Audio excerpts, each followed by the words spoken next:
Vamos lá, então a gente recebe agora o Mauro Silva, ele é presidente da Unafisco, que é a Associação Nacional dos Auditores Fiscais da Receita Federal. Mauro, muito obrigada por conversar conosco hoje aqui no ICL. Bom dia, seja bem-vindo.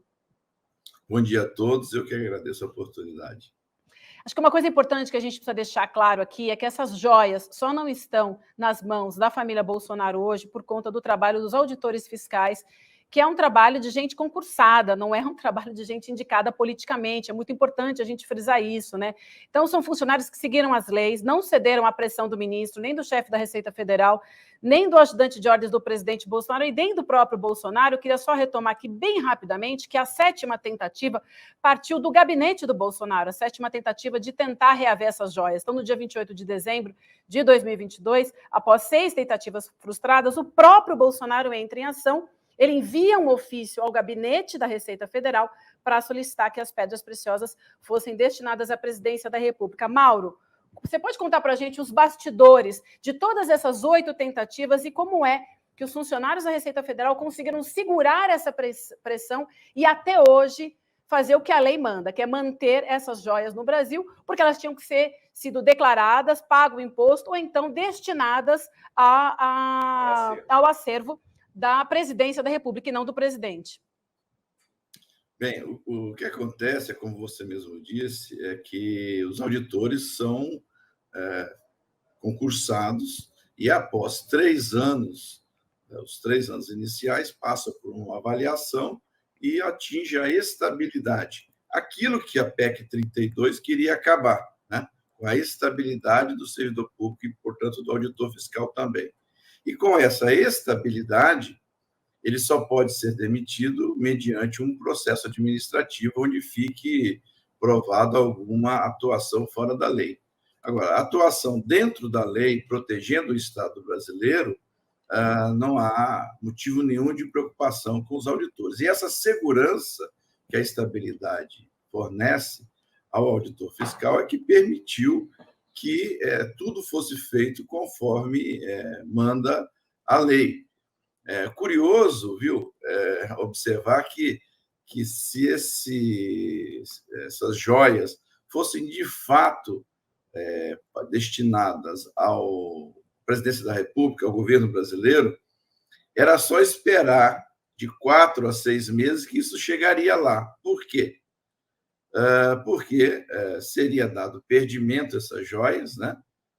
Como funciona, né? Você apreende, faz, então, um outro documento mais elaborado chamado auto de infração, dá um prazo de 20 dias para o passageiro apresentar suas justificativas, o delegado da alfândega analisa, se achar que não foi justificado dentro da lei, aplica a pena de perdimento. Em seguida, isso vai para a destinação. São 4 hipóteses de destinação.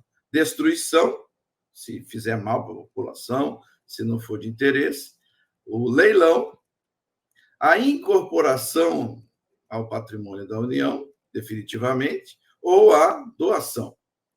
Ou seja, era só deixar o processo naturalmente correr, dado o perdimento, vinha um ofício do Palácio do Planalto, um ofício mesmo, dizendo, olha, por favor, em virtude da lei tal, faça a destinação para o patrimônio do Palácio do Planalto.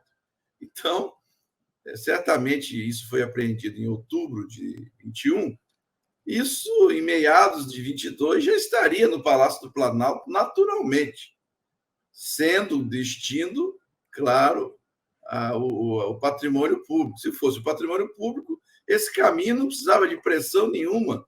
O caminho legal conduziria naturalmente para que isso tivesse chegado ao patrimônio público do Itamaraty, do Palácio do Planalto.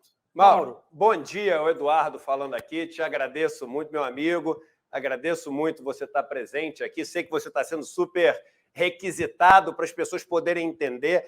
Deixa eu fazer assim, 2 perguntas que são muito assim, básicas, né? Para quem é leigo como eu sou e está vendo esse episódio todo. Poxa, um presente de um estado para o outro, ou seja, um presente de um estado para algo que vai ficar no acervo ali, né, do governo, da presidência, etc. Ele vem escondido dentro de um cavalo, dentro de uma mochila? Faz algum sentido? Ou existe uma maneira legal de fazer esse presente? Ou seja, se o governo da Arábia Saudita chegasse e falasse, não, eu quero presentear o governo brasileiro com joias para eles poderem deixar expostas lá, como um patrimônio. Existe uma maneira que eles poderiam fazer diferente de botar escondido num cavalo dentro de uma mochila? Então, essa é a primeira pergunta. E a segunda é a seguinte: isso é por amostragem. O fato de ter achado não implica na possibilidade de terem passado outras que não foram pegas? Outra maneira de responder essa pergunta é assim: tudo, 100% do que passa é investigado ou não? É por amostragem, entendeu? Então, são essas duas perguntas que nós leigos, queremos saber. Bom, primeiro, Eduardo, é um prazer estar aqui no ICL. Estivemos juntos, né, Eduardo, na pandemia, convidamos lá pela Unafisco, e você gentilmente acatou nosso convite, tivemos uma boa conversa lá, mais uma vez te agradeço, e é um prazer estar aqui tentando esclarecer. Eu vou começar primeiro pela questão do meio, né, se isso é um meio usual, né? Veja, existe a figura da mala diplomática. Eu dou o seguinte exemplo: vamos supor que o Lula consiga aí conversar com o Putin sobre a guerra, e o Putin confidencia ao Lula, e não queira nem mandar nada eletrônico, algum papel, algum documento com alguma explicação. O Lula vai colocar dentro da bagagem, e a bagagem do presidente também tem essa proteção, e vai voltar para o Brasil, e essa bagagem, mala diplomática, não poderá ser revistada. Assim é qualquer diplomata. Por isso eu indaguei ontem, quando me perguntaram, eu disse, mas espera aí, nós estávamos em outubro de 2021, né? Não tínhamos eleição, não tinha pressa nenhuma. Que pressa era essa para trazer esse presente que não dava para esperar um diplomata brasileiro ou do outro país que trouxesse, então, esse presente? Não é incomum os países darem presentes, que é uma questão que faz parte dos protocolos da diplomacia. Então, não faz sentido nenhum entregar um presente de um governo para outro, para se colocar dentro de duas mochilas, né? Na verdade, eram duas caixas, segundo o ministro, e uma foi para um assessor, outro foi para outro. Então, é totalmente fora do comum, até porque um presente desse valor, o outro país vai querer fazer todo um evento, né, para demonstrar o apreço de um país com o outro, justamente para mostrar aproximação, tudo que na diplomacia é muito comum, né? Então, é absolutamente inusual, né, que isso aconteça dessa forma. Mauro, deixa eu só adicionar uma pergunta. Sim, então, só os diplomatas têm essa prerrogativa, né? O presidente da República e os ministros não têm dessa mala diplomática. Depende do passaporte diplomático, né? O presidente da República teria também esse passaporte diplomático, e isso, aquela mala diplomática, por razões óbvias de segurança nacional, né, não seria revistado. Então, se viesse na mala do presidente, teria essa mesma atitude em relação à mala diplomática. Mas, veja, era propriedade do passageiro? Não era propriedade do passageiro. Porque a bagagem, quando você entra no Brasil, até $1.000 é sua bagagem, não precisa declarar. Acima de $1.000, sua bagagem ou algum presente, né, que você vai entregar para alguém, mas para ser um presente que você vai entregar, precisa que seja seu. É seu patrimônio e você vai dar de presente a alguém.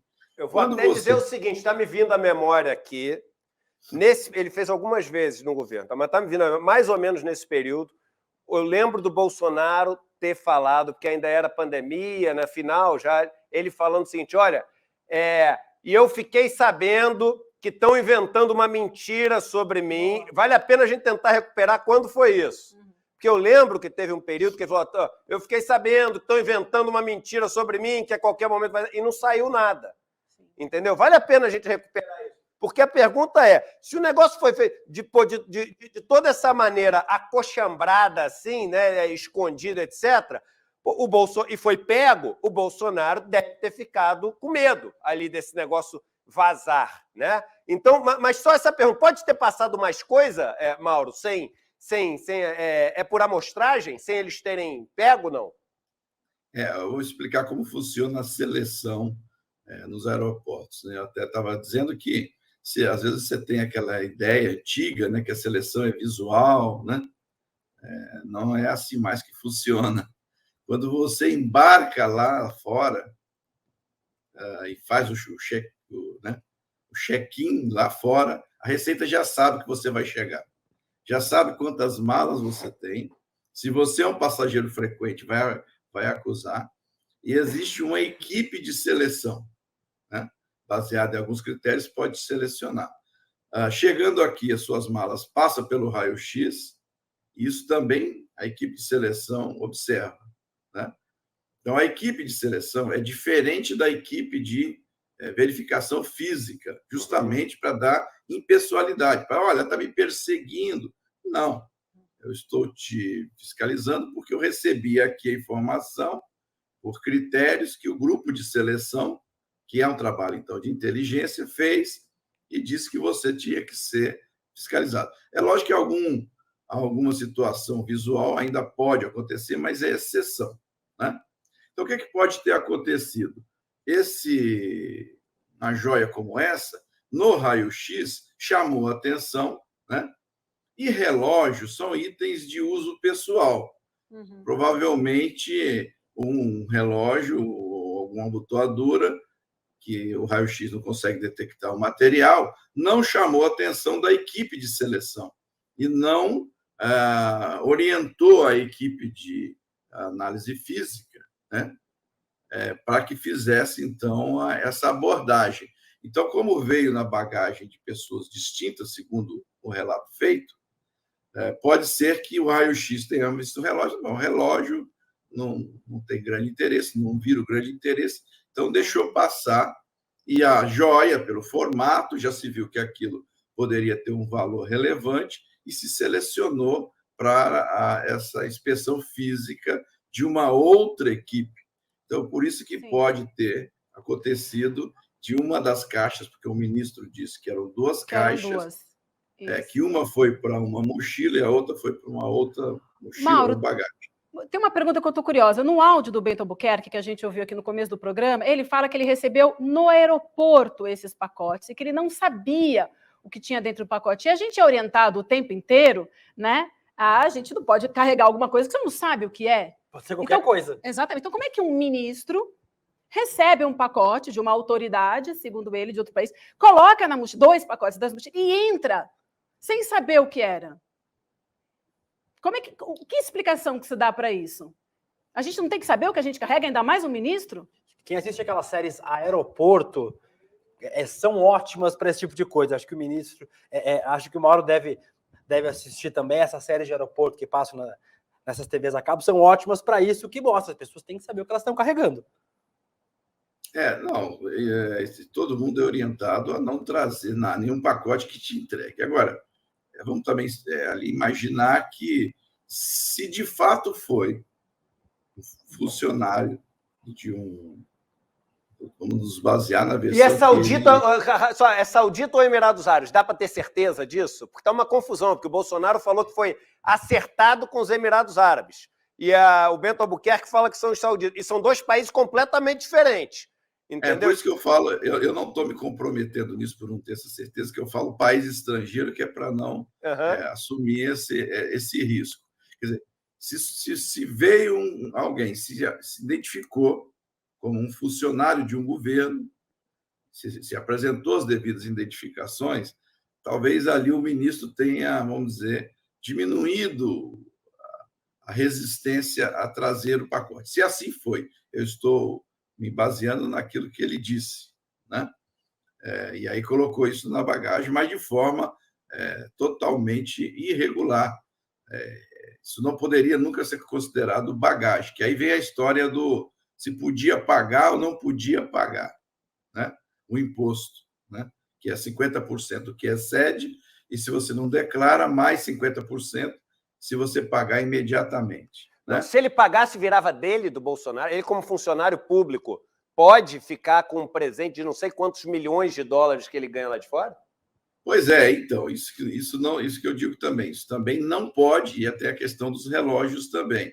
Existe o Código de Ética do Servidor Público, que limita valores, e esse Código de Ética também se aplica ao servidor público máximo, claro, que é o presidente da República. Então, esse presente tem que ser destinado ao governo brasileiro, né? E aí foi dada essa oportunidade ao portador, ao viajante, ao assessor do ministro, foi perguntado para ele: esse é um presente para o governo brasileiro? Ele disse: não, não é. E ele disse: bom, como é um colar, não é do Bolsonaro, então é da primeira-dama, da então primeira-dama. Se ele dissesse naquele momento que era do governo, outros procedimentos seriam tomados para que isso acontecesse. Mas é como eu disse, mesmo depois da apreensão, né, vamos dizer que tivesse havido ali uma compreensão errada da situação, e era um presente para o governo brasileiro. Não precisava de nenhuma pressão, era só deixar o processo administrativo caminhar, que ele chegaria ao Palácio do Planalto, né? Se esta era a intenção. E não, Mauro, eu estou fazendo só uma ressalva aqui o tempo inteiro, que não necessariamente o fato de ser um colar de diamantes é porque era para Michele.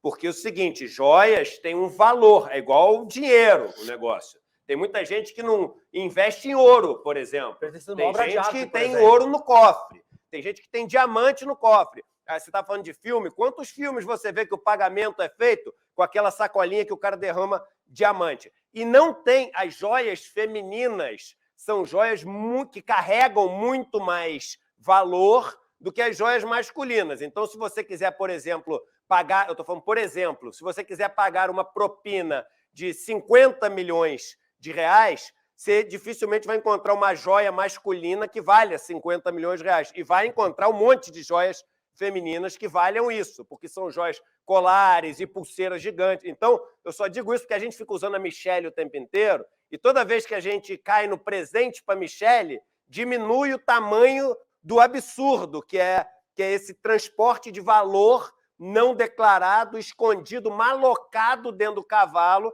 para o casal, ao que tudo indica, para o casal da presidência da República. Edu, tem mais um ponto só. A Hildegard Angel, que conhece pra caramba desse assunto, jornalista, né, de joias, ela diz o seguinte, que esteticamente esse não é um colar para uso, que na opinião dela seria um colar para desmonte dessas pedras. Então isso também é uma teoria que pode explicar que esse não era um colar para Michele, que a intenção de trazer esse colar para o Brasil seria outra, não? O que eu falo, eu justamente estava abordando essa situação de qual era a intenção de ir para o patrimônio público ou não. Porque para o patrimônio público não precisava de pressão nenhuma. Apreendeu, faz a pena de perdimento. Quando fosse para a destinação, vinha um ofício do Palácio do Planalto dizendo: olha, como foi um presente de um governo estrangeiro, destine ao Palácio do Planalto para que aqui fique, a gente valorize as nossas relações com o governo. Então, nenhuma dessas pressões aí relatadas precisaria ocorrer se o destino fosse desejado o patrimônio público, porque isso acontece naturalmente. A lei induz para isso. Claro. Né? Então, agora, essas outras ilações eu já não posso avançar, mas o que eu posso dizer é que, para o patrimônio público, eu diria que em 6 meses estava resolvido isso. Né? Em 6 meses isso estava lá como, lógico, com patrimônio registrado, tudo feito conforme manda a lei, isso seria patrimônio público e lá do Palácio Planalto ou de algum museu. Porque tem que existir, gente. Tem que existir. A gente começou falando isso, me perdoe a insistência, só para ficar claro na cabeça de todo mundo que está assistindo. Tem que existir uma maneira de um governo querer presentear o outro com uma arca de ouro, por exemplo, com várias vezes tem coisas históricas, né? Tem, sei lá, uma peça histórica, um jarro chinês de 1000 anos. Essas coisas todas têm um valor, mas um governo pode querer presentear o outro para ficar exposto, para ficar no museu, para ficar no Palácio do Planalto. E se isso é feito, se isso é feito o tempo inteiro, né, tem um trâmite, tem uma regra, tem um código, tem um manual para poder fazer isso. E com certeza no manual não está escrito: quando for presentear o outro país, primeiro lugar, arranje um lugar oco para colocar escondido o negócio. Segundo lugar, coloque numa mochila de chavado. Terceiro lugar, meta o assessor vindo atrás do ministro e peça para ele dizer que não está escrito isso no manual. O código não é esse. Na regra não está essa, entendeu? Então tem que ficar muito claro que se isso acontece, o negócio fica apreendido, e aí depois o cara não consegue pegar, porque pensa bem, Vivian, se o cara tenta 8 vezes pegar, o cara é o presidente da República, não tem ninguém acima dele. Se tem uma maneira legal dele fazer, na primeira que ele vai, e se o negócio não é para enriquecê-lo, na primeira que ele vai, os caras vão falar: sim, senhor, pô, tá aqui, coloque aí. Agora, se ele não consegue em 8 vezes, e o negócio vem de chavado, malocado, caramba, qual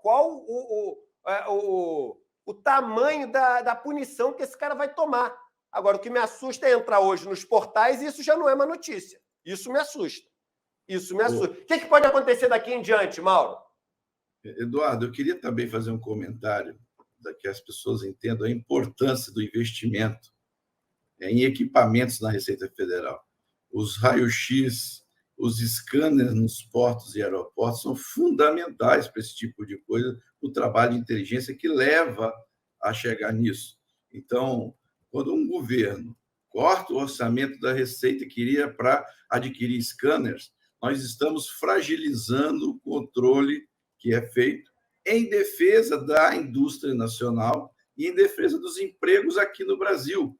Então, e até com relação a drogas e armas. Uma vez eu estive num grande porto e o delegado da alfândega me mostrou a imagem que sai de um scanner que se usa nos containers. Então, você consegue ver um pacotinho de droga lá. Então, a falta de investimento nisso fragiliza o Brasil. Então, se neste caso a seleção foi feita, se o raio-x pôde chegar, é porque houve investimento, e esses investimentos precisam continuar sendo feitos em defesa da economia brasileira, em defesa dos empregos aqui no Brasil, né? Você me pergunta do caminho que isso pode ter agora. Me parece que a tal pena de perdimento, que é o termo que a gente usa quando a pessoa não dá a explicação, e ela perde, então, essa mercadoria para a União. A pena de perdimento já foi aplicada e quase foi a leilão. Agora, essa joia vai ficar, então, guardada porque virou um objeto que vai ser investigado e periciado por conta de apuração de crime por parte da Polícia Federal. A Polícia Federal vai fazer a investigação, então, no curto espaço de tempo, vai ter que ficar, então, essa joia retida, esperando se é um caso de descaminho. Contrabando não é, porque não é ilegal, é você entrar com joias, apenas é ilegal entrar com joias da maneira como foi feito e sem pagar impostos. Então, se não é ilegal, não é contrabando, é descaminho. O crime seria outro, supostamente outro. Então, isso vai ser investigado, e para isso investigar, vão ter que fazer perícia nessa joia, para saber se tem esse valor mesmo, né? Isso vai ser feito. Então, a joia precisa ficar guardada. Ao final, resolvido isso, aí vai ser dado a destinação, que provavelmente deva ser o leilão, já que não há um interesse histórico para que isso fique, penso eu, né? Mas isso vai ser melhor avaliado para se saber a destinação disso, né? Provavelmente deva ser o leilão ao final. Perfeito. Galera, se um programa como esse, com o presidente da Associação dos Auditores da Receita, Guilherme Amado trazendo bomba lá, entrevista exclusiva, do Sérgio Cabral. A gente mostrando todas as inconsistências das versões que tem vindo e esclarecendo todo mundo. Se não merecer um like um programa desse, nenhum merece. Então vão lá agora, no embalo aqui, todo mundo dá um like, porque o programa hoje está demais. Mais de 20 mil pessoas, nesse momento, assistindo simultaneamente o programa. Muito bom, a gente não tinha 20 mil pessoas há umas 2 semanas, hein? Vamos que vamos. Sensacional. Até porque todo mundo quer entender e saber qual que é a origem e qual era a intenção atrás do recebimento dessas joias. Daí, como a gente já falou aqui, o governo teve de outubro de 2021 a dezembro de 2022 para trazer legalmente. Afinal de contas, então, traz para o acervo da presidência. Né? Isso era muito simples de fazer e não foi feito. Durante 8 vezes, a tentativa foi de trazer essas joias para a família Bolsonaro. E a última tentativa, que é o que nos chama bastante atenção, Mauro, é que foi um pedido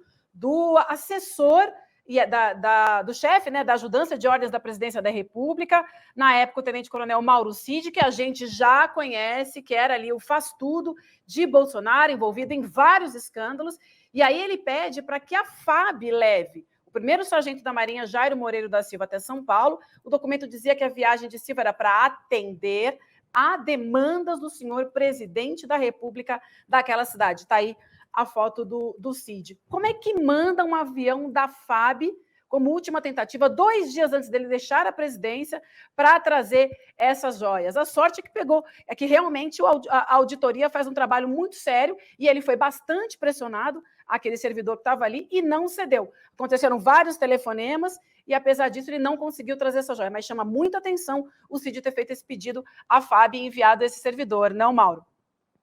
Olha, é outra coisa também que é importante o público ouvir. Tudo no serviço público é fundado na lei e é preciso haver uma justificativa no interesse público. Então, tudo que o servidor faz, ele tem que estar observando o interesse público. Então, quando você despende recursos, é porque você tem um objetivo de interesse público. Não se pode utilizar recursos públicos para interesses privados. Isso tem toda uma consequência. Então, todas as apurações vão caminhar primeiro para saber se isso era para ser levado para o patrimônio público. Então, todos esses dispêndios e essas trocas de ofícios vão ser analisados sob essa ótica da finalidade. Não pode haver um ato administrativo, uma atuação de um servidor público que não vise o interesse público. Né? Se isso acontece, há meios de se punir. Outra coisa que eu quero esclarecer também é que, para que a sociedade fique tranquila, tudo que acontece na Receita Federal é muito bem registrado, tudo é muito documentado, cada acesso ao sistema, para tudo tem câmera, né? Há um tratamento com muita seriedade de todos os dados dos contribuintes e tudo que é feito no comércio exterior. Né? Nós temos uma corregedoria que age com muita firmeza, né? Para que isso aconteça. Nós temos sistemas que controlam. Então, tudo isso, além do auditor ser concursado, treinado e ter estabilidade, há toda uma atuação do órgão para garantir que tudo seja feito visando o interesse público. Então, a sociedade pode ficar tranquila que esse tipo de situação não aconteceu e outras tentativas podem ter acontecido, tentadas e não tiveram êxito, e não haverá êxito, porque eu também insisto nisso. Algumas pessoas viram a atuação da Receita na Lava Jato, falam, a Receita é lavajatista. Eu digo, a Receita não é lavajatista, ela não é da esquerda nem da direita. A Receita é legalista. Ela independe do governo de plantão. Se vier algo para ser apurado, será apurado dentro da lei. Então, não há preferência por este ou aquele governo, porque o governo vai passar e nós estaremos aqui, como eu, por exemplo, estou há quase 30 anos. Então, a sociedade pode ficar tranquila que nós estaremos aqui para defender o Estado brasileiro, e não o governo A ou o governo B. Como tem que ser. Como tem que ser, exatamente. Mauro, muito obrigada por conversar com a gente, hoje. O Edu até comentou, né? Está sendo super procurado, a gente sabe disso, então obrigada pela prioridade. Parabéns, né, por todos isso. Envolvidos aí nesse trabalho. Muito, muito importante as pessoas terem a noção do que a estabilidade de um servidor público tem de utilidade, entendeu? Não é à toa. O negócio não é para criar gato gordo. Entendeu? Estabilidade não é para criar um bando de gente porque não trabalha porque sabe que não vai ser mandado embora. E se fazem isso, existem mecanismos e têm que ser aperfeiçoados para, no limite, mandar o cara embora ou para fazer com que o cara mude a postura dele. Ninguém é contra isso. Ninguém é contra quem está trabalhando mal ter mecanismos para passar a trabalhar bem. Agora, o que a gente tem que falar é o motivo pelo qual existe a estabilidade do servidor público. Que as pessoas não sabem, ficam achando que isso é coisa de comunista, mas isso surge nos Estados Unidos.